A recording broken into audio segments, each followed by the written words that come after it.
花蓮剛好昨下晡就大雨，也舊年才因為崩山湖引起的佛祖街甲阿頭毛部落又閣做大水。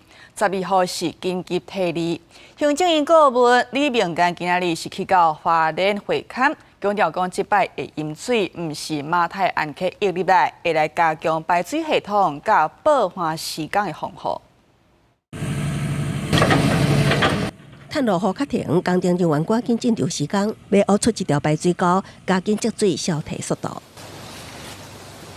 時間經過15個月頭了後，花蓮國河鄉一場突然來的臨時強降雨，過後舊年才經過大水爽斷的佛祖街，甲東富村12鄰阿頭毛部落佫出現積淹水，若有民家淹水，也有12號緊急提理。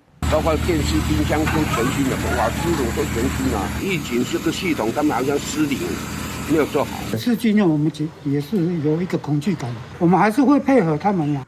部落居民感嘆，壓力中間佫拄着淹水，全新的家區佫較是直接浸水。煩惱淹水惡夢，第二星期佫轉來，行政院顧問李明贛來到花蓮會勘，強調馬太安溪繼續疏浚。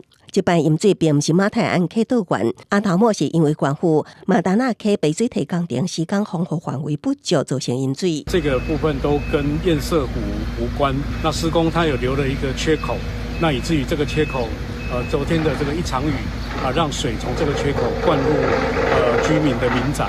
沒有考慮到說這個上游下來的水量它會如此的快又急，從這個下游往上去打設的嘛，是為了防護這個回淤的部分，我們會加設這個鋼板樁的打設的範圍。縣府強調會將防護的鋼板樁範圍向頂面延伸，防止水灌入民家。另外，李明贛也指出，所以是因為土沙太着排水溝，屬於內水排不出去的狀況。模組街主要是因為裡面既有的這些水溝，那被這個之前淤土流到這個水溝裡面，那造成阻塞，那造成這個水溝裡面的水就淹到路面。李明贛表示，會請相關單位加強排水系統甲切溝清理，減少落雨塌掉的風險。花蓮縣府回應會甲國土署研究安怎強化排水系統。記者綜合報道。